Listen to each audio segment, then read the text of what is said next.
In 1993, while Apple was struggling to make a comeback and get their company in order, they decided to do something new that would eventually lead to the endless string of Apple stores currently spread throughout the world today. They opened their first true Apple branded store right on their new campus at One Infinite Loop called the Company Store. The store not only helped promote Apple's current line of products, but also was one of the only places in the world to purchase Apple branded merchandise such as mugs, shirts, pens, and oddly enough, even beach balls. So today, let's take a look at the company store as it was in 1995, thanks to some interesting tech called QuickTimeVR. Right, so let's get started at this tour. I'm remoted into my 10.4 device because to start off the tour, there was a classic Mac app that Apple released as part of the QuickTime VR authoring tools that essentially allowed you to view QuickTime VR, quote unquote, like movies. Essentially, what they were a bunch of still images that are all kind of stitched together so you can kind of walk through a scene and make it appear like it's three dimensional. They did this not only for scenes and environments, but also for objects, which QuickTime VR is such an interesting kind of piece of tech that has a clear lineage right to Apple's most advanced piece of hardware that they've released, which is the Vision Pro. And I think I'm going to do a more detailed video of how it worked back in, the early 90s and how it's kind of transitioned to what it is today. So now we're in there. This is essentially just a classic Mac app, which is acting as a wrapper around a bunch of QuickTime VR content. So we won't go into too much of this. We'll kind of jump right to it. I do love to just right away. The company store had this very interesting logo for quite a while of this kind of serif font with an Apple bag. And I really love this little GIF animation. Although this is actually a QuickTime VR object as well, so you could actually be rotating all this. But let's go to the store, and right away there is this really cool kind of walking GIF that they play to enter you into the store. And at this point, you're in the store. This application is really cool because you get to see all the different departments and how the store was laid out. I got the chance to actually visit the store back in, I believe it was around 2013. And oddly enough, most of the store was laid out the same from what I remember. Obviously, all the products were all different, and even the merchandise at that point was different because when Steve Jobs came back, which is shortly after the company store opened, he cleaned up a lot of the merchandise that was available and kind of focused on more high-end products that were a little bit more meaningful. When we get to the Apple merchandising section, which you can kind of see from this floor plan, takes up, I would say, maybe roughly half or even a little bit more than half of the total footprint of the store. But during the 90s era, this merchandise was really cool, I think, and kind of interesting and stuff that you don't always see. It's even stuff that I saw in this walkthrough when I was prepping this video, doing some research that I haven't even seen on like eBay. So I'm curious, like, where all this stuff eventually went over time. One of the issues though with this, and I'm actually going to cut to a different machine that I'm going to remote into to kind of show this walkthrough, is that because it's a Mac OS, actually I think like OS 7 application, it's very, very small. It's also very laggy. Even this is my Power Mac G4 desktop that I have. Because QuickTime VR was sort of a QuickTime 7 feature, you can actually open up this QuickTime VR object, which is the whole layout of the store, in QuickTime 7 in a more modern Mac and get kind of slightly better performance. You lose some of this other stuff, which was kind of interesting with the application of laying out the store, but we'll kind of walk through the store the same way that it's laid out here. So, okay, so here we are. This is the exact same file that the classic Mac app was showing, just obviously a little bit larger and a little bit easier to navigate because in later versions of QuickTime, they give you these clickable areas to see where you can click through. So I will be toggling that on and off as we walk through. But yeah, so this is the store as it stood in 1995. And as you can see, it's typical 90s Apple. Lots of kind of bold colors on a lot of the merchandise, which we'll get to. But yeah, so you essentially get to see everything. Over here is all the merchandise from the time. And what's also cool is even though the store's not that big, there is a kind of legend map to help people navigate the store. So the first section we're going to actually go to is the Newton section over here, where we can see the entire Newton lineup essentially, which is interesting because at this point, the easiest way and probably one of the few ways to see all the Newton products and accessories is probably at the store. At this time, Apple, like I said, didn't have any retail stores to promote their products. So the only way for you to see something like a new one is probably through Circuit City or some other tech-based brick and mortar store, which maybe didn't highlight as much of the new one because it wasn't that big of a product, but it kind of highlighted the key parts. But to see everything possibly available for the new one, this store in Cupertino is probably your best bet. It's obviously very cool to kind of see Nunes on display with all of their accessories, and it looks like this is a bunch of software. Yeah, it looks like this is like a Apple Money, probably some sort of budgeting software for the Newton. And yeah, you see down there a tax piece of software. It's so interesting. I want to do more videos on the Newton. I have one, and I would like to kind of get maybe some of these pieces of software running on it because I just haven't really experimented with the Newton too much. So yeah, so that's the noon area, and then if we go over here to the left a little bit more, we come to the software wall, which is really a really cool piece of like layout of the store. Is like how cool all the software looks. It definitely makes me miss the days of big box software, which is something I'm just very fond of. You know, back then these big box software had to have like kind of very unique front packaging to kind of pull the customer in. And if we look over here, which is more of the third party software, you can see a lot of just really fun piece of software. I grew up right on the border of when big box software was kind of being phased out. But I do remember going into like Office Depot or Circuit City and seeing big walls of these big pieces of software. It's so much fun. But the really interesting part, I feel like, is the Apple section here for two main reasons. One, all of their boxes all look the same and all have the same kind of aesthetic, which is really cool. I think this is a mix of Claris and Apple first party software. But I do love, here's like System 7 software, HyperCard, which was like a lightweight programming kind of thing, bunch of photo stuff, and then these language packs too, which I don't think I've seen before. I don't know if this is like learning language or just language packs for System 7 essentially, but definitely really cool. And obviously font packs down there, which man, I really remember font packs being such a big thing back in the 90s and early 2000s. The other odd thing is this accessories wall right here with all the various accessories. I feel like it's kind of out of place, but I don't know. I get that the store is maybe a little bit smaller and they had to do what they could with the space that they had. But as you can see, this software wall runs the entire length. It goes into graphics. It looks like there's some other kid game stuff down there. So it's really cool to see how much floor space Apple devoted to Mac software. Again, probably like many things here in the early to late 90s, this is probably the largest showing of Mac software anywhere within the US or probably even the globe. So it's definitely interesting to see all that and to see all the old school artwork for all of this. The next thing that we're going to be taking a look at is the Power Mac area, which is the next like major area where we right away get to see the Power Macintosh 8100. This machine I didn't know much about. This is their Power Mac line, especially at this point, was just all their desktops essentially. So down this wall, which I don't think we can really, we can't really walk through this wall. But all of these are just essentially their desktops. You do see some like Macintosh Classic style machines right here, which is super interesting. These would be color at this point too, which I'm always on the lookout for a Power Macintosh with like a color screen with the old school all body design. Just haven't really come across one. I feel like they're pretty hard to find. But the one thing that clearly they were promoting with the most floor space and kind of right there front and center was this 8100 Power Macintosh, which interestingly enough came with only 8 megabytes of built-in memory. It was obviously expandable to I think like 256 megabytes, and then a default configuration of a 500 megabit drive, or megabyte drive. I'm sorry. So it's interesting to see that this was sort of the state of the art for desktop Mac. Obviously, a machine like this would be pushed towards publishing and maybe education, stuff like that.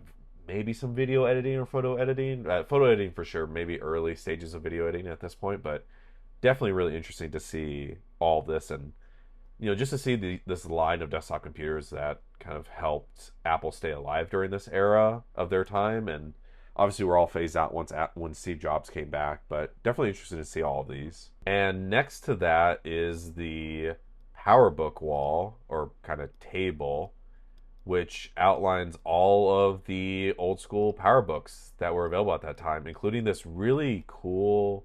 If I remember correctly, if I'm seeing this correctly, this was like a docking station that you could kind of plug your PowerBook into and have a monitor and a bunch of peripherals automatically attached. Another interesting thing is this, like, kind of, what I would have to assume is like a portable printer and how thin it is. It's really interesting to see that. Not sure what device that is. Maybe I'll have to look that up. But really cool to see. It looks like they have some kind of like little tchotchkes or something there for the laptops. Maybe cards of some sort. But definitely interesting. At this point, the PowerBook line was popular, but obviously, as you can see, there's only like 1, 2, 3, 4, 5, 6, or 7 devices there. So not a whole lot to talk about on the PowerBook line. But definitely like I do like the way they designed the store where there are these little like raised sections with all this wood, kind of reminiscent of obviously a very different type of wood than most modern Apple stores, but you can kind of see the lineage there.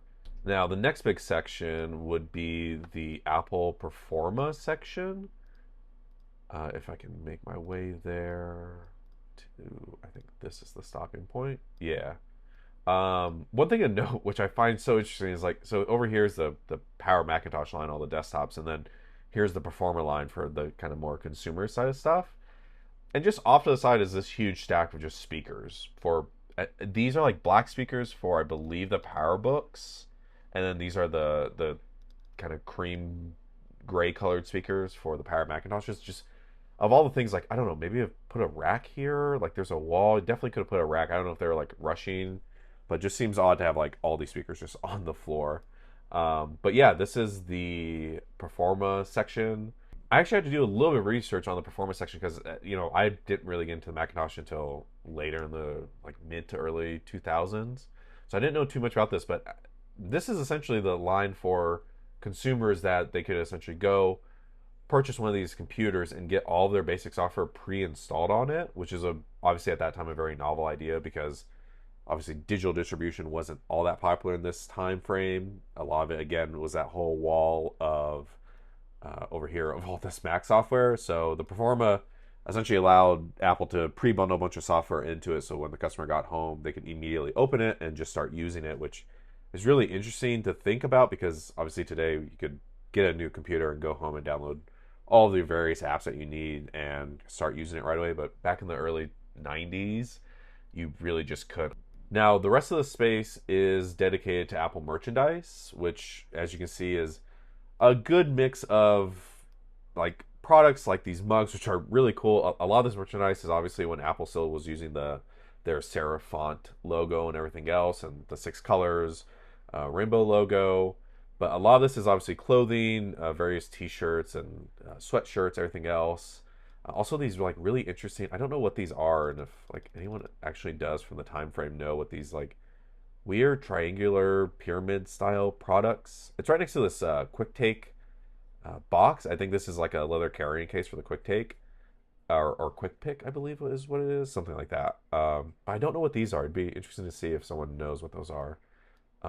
But yeah, so the rest of the store is just merchandise. So I think we're gonna just mosey around and kind of see the various merchandise. There's some really interesting pieces and then some very odd pieces as well, especially for when you think about like modern Apple and if like they would ever do something like this. So the first section is over here. A lot of basic stuff, shirts, looks like a little fanny pack, plenty of hats, lots of hats, which is something I really wish current Apple's visitor center had more of, were hats.